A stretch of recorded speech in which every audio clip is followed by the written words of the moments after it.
20 miles from Teesside, Darlington Football Club knows all about non-league soccer. The team dropped out of the Fourth Division last season into the Vauxhall Conference League. Morale was at an all-time low. Brian Little, the new manager, was faced with a huge rebuilding job. Having lost so many games, really, when match day came around, you could sense an air of, you know, perhaps depression, an air of, oh, I wonder how many it's going to be today. And it was difficult, really, to get players in the frame of mind where they wanted and believed they could win games. Our aim is to get back into the Fourth Division. We've mapped out a 2-year plan, but obviously our intentions are to get back as soon as possible. We wish and we want and we dream about winning the league this season. That would make our plans 12 months ahead of what we sat down about. But it's an important season for us. The way things have started, it would be a disappointment for us now if we sort of caved in around the start that we've had. Ask your settings, Jim. And we'll change. Well done. We've got a new group of players here. Every one of the players has played in the Football League, and everyone knows how important their step down is to their careers. Should the boys who we have here at present stay out of the Football League for more than 2 years, then it's going to be very difficult for them to get back into Football League clubs themselves. So we all have a target. Everyone is motivated, and that up to now has stood us in good stead in the games we've played. Another one then, Cocky. It was during the close season that Brian Little, with the full backing of Dick Corden, the recently installed chairman, launched into the task of restoring local pride. He ripped apart his relegated squad and went into the transfer market. Altogether, 40 players were bought or sold, and so far the policy is paying off. If you all look to the front, not too serious. That's great. Once again. Last season didn't do very good at all. If it's not happening on the field, you can have all your bingos and lotteries in the country, and that isn't going to make money for the club. People want to be involved with a successful club, and if it happens on the field, then people will probably buy a raffle ticket or a lottery or whatever. But most important, the crowds are coming through the turnstiles. So far this season, Darlington are averaging twice the gates they were getting in the Fourth Division.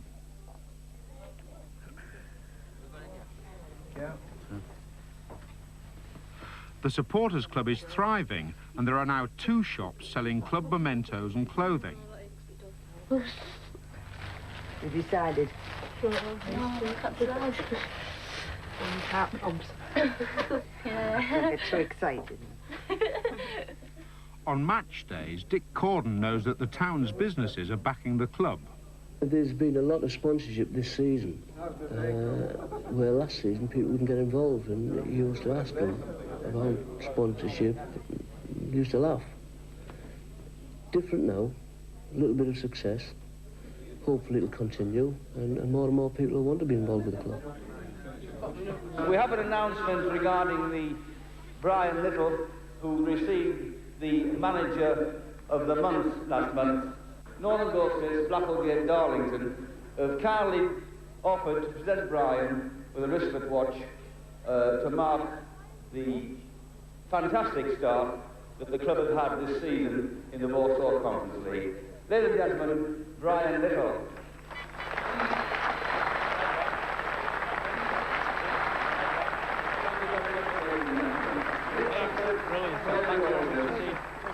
Mr. Chairman?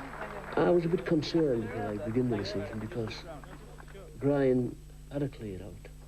He got rid of a lot of players, and he showed me the team sheet, which had 2 players on, and this is what I'm looking for, and he explained it to me, and I thought, well, how is he going to convince players to come and play non-league football? And he's done a tremendous job, and the team he's got together is really, it's good to watch.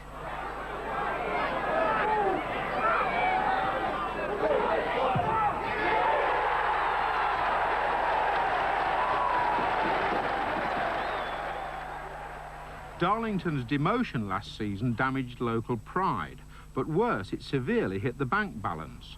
The club's commercial department counted the cost of the club going from league to non-league football. We've calculated that it's cost Darlington Football Club this year something in the tune to £100,000. So I want to make up what we've lost. If we can do that, we can survive. So the situation is, with the advertising on the ground, the match day sponsorships, and people who buy the match balls every game for us, once again there, we've got every game sponsored for the match ball this year as well. I haven't got a space left on the ground. I'm struggling to find somewhere to put some boards now. After that, we would calculate, I say, we're looking at £100,000 this year. That involves the tickets as well, of course, the lottery and bingo tickets and the moneymaker. That whole situation, which combines a commercial department at Darlington Football Club, that will hopefully, the target's there, and I'm sure we'll exceed it, we'll put £100,000 in the club this year. In its new £250,000 sports hall, Darlington is investing in players of the future. The club is one of the few non-leaguers to hold a certificate from the FA to run a centre of excellence. It's run by Barry Geldart, the Chief Scout and Youth Development Officer, and aims to siphon off the cream of the 9 to 14-year-old talent. There's fierce competition from the more fashionable outfits in the region, but Darlington trades heavily on its image as a family club. Give me the ball! The search for the superstars of the future spreads even further afield. Ray Hankins supervises a community football project involving schools and youth clubs all around the Darlington area. That's better, isn't it? Excellent, well done. The scheme gives youngsters first-class coaching and hopefully cements a relationship between town and club which will last a lifetime. We need to grow our own talent. We need people to come through in the team. It's impossible for us to go out and buy players all the time. On top of that, we've started a school of excellence, which is for all the local youngsters around 11 to 14-year-old who have a certain amount of talent. It's important at our stage we get them into the football club to promote the football club properly, in the hope that when they're 15, 16-year-old, they will sign for Darlington Football Club and become good players. We have at present in the 11 to 14 age group several players who have attracted attention of Man United, Nottingham Forest, Middlesbrough, and it's good for us, seen as the homegrown boys, to come into Darlington Football Club, because that's where our future lies, in the youth development system. If Darlington go on winning and stay at the top of the Vauxhall Conference, the club will automatically step back into the league next season. Fourth Division sides have to rely on the small band of dedicated fans who follow them through thick and thin. Even when Darlington started this season's rise up the Fourth Division, their supporters were still haunted by the day when their team fell out of the Football League. Lots of tears flying around. It wasn't nice. I wouldn't like to go through it again, and I wouldn't wish it on anybody else, ever. It's a horrible feeling, knowing that you're actually going down. You feel as though you're sort of dropping off the end of the world in the Vauxhall Conference. In actual fact, it's not that bad, but that's what it feels like at the time. It's horrible. It was a sad day, but as it's turned out, it's been the beginning of the future of the club. You know, it's gone on great strides since that day. At a time when I think everybody thought that it was possibly going to be the death of the club and it might never recover. I mean, since then it's been non-stop success. I mean, to go straight through the GM Vauxhall Conference in one season and be on the threshold of promotion again, possibly the championship of the Fourth Division in the space of 2 years, it's a fairy tale, really. 44 years I've been going down now, and this is the best team and best management we've got as far as I'm concerned.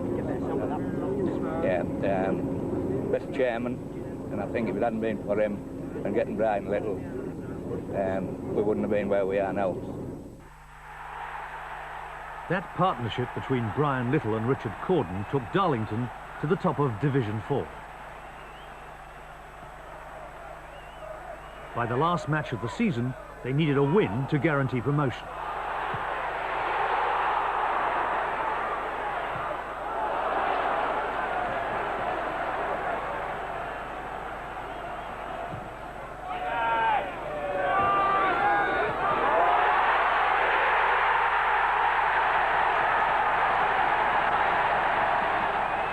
Brian Little had a 2-year plan to make his club the focal point of Darlington. He promoted football in the community, nurtured homegrown talent, and had a keen eye for publicity. He rebuilt the team without spending much money. His plan finally paid off.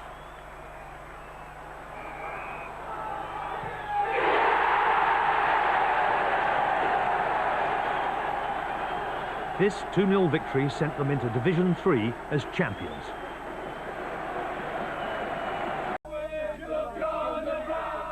But for some players, success is no guarantee of continuing employment. Brian Little is already planning to build a new squad for next season. Whilst everyone's still very excited from Saturday, you know, I personally have got probably the hardest part to do, and that is you know, actually telling people to leave what is a successful football club. I think I can remember 2 years ago when we went in the conference, and in one day 20 people left the football club on free transfers, and really at the end of that it didn't seem very difficult, and yet today, having told 2 players they're leaving, it's so much harder. And when things have gone well, you can be tempted to let your heart rule over yourself and give them the benefit of the doubt. But I think if the football club is to be successful, I have to, you know, let my head rule my heart and do what I feel is right for the football club. There's never a limit as to how far you can go in the modern game. I think if in fact the league does change its structure, then there might be problems for us as to how far we can go. But presently the sky is the limit. You can't set your sights on one thing, and when you've achieved that, be totally content with it. You have to look at the top and go for the top.